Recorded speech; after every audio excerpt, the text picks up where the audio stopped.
Few things in life impact us more than our personal finances. Failing to plan is planning to fail.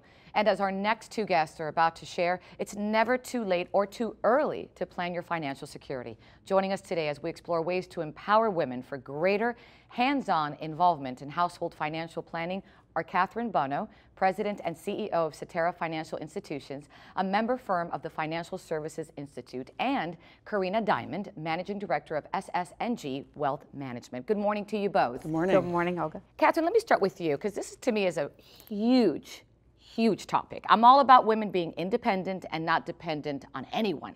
And I tell my kids that all the time, and my girls are always listening to me. Tell me what it is today that's driving women to take charge of their own financial planning.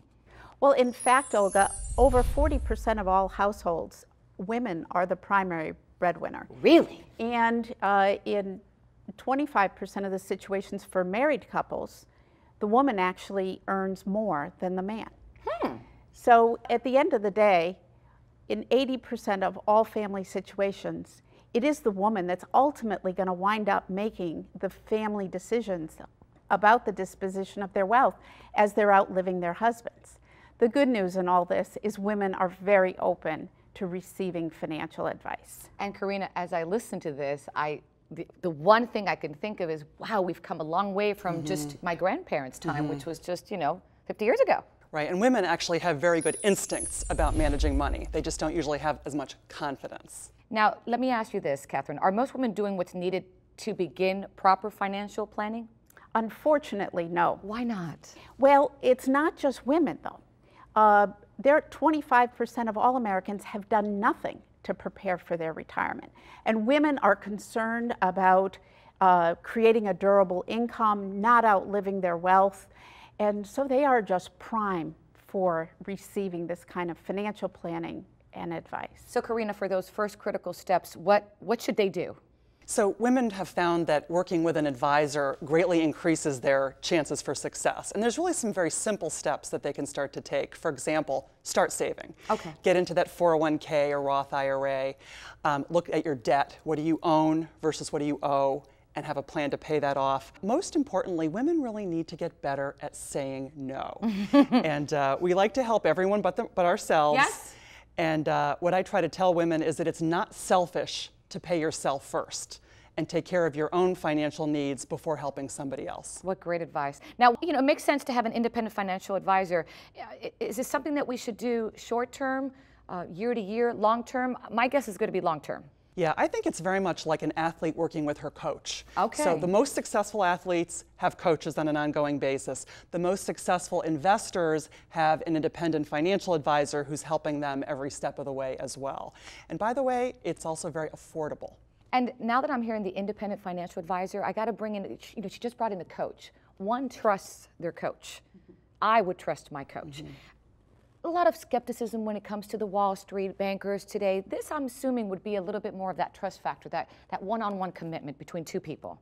Absolutely it is. And in fact, it's Main Street, not Wall Street.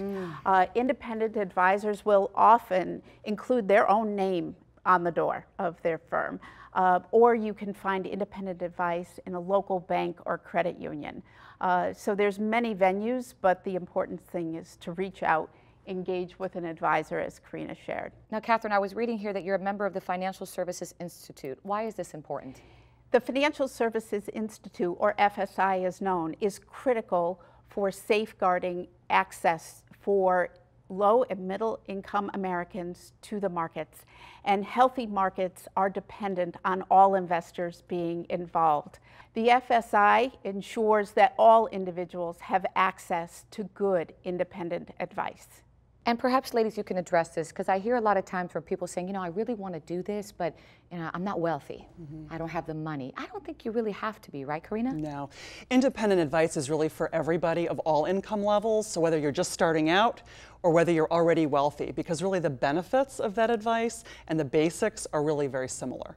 Catherine, your thoughts? Absolutely. Independent advice gives you a wonderful framework to safeguard your future and your family's future. We've really come a long way, I must say, and there's much to do and still much to learn, and this is a huge journey for women to take on, especially when they are either widowed, divorced, even married. I tell my children all the time, you need to be independent. Closing thoughts before we leave?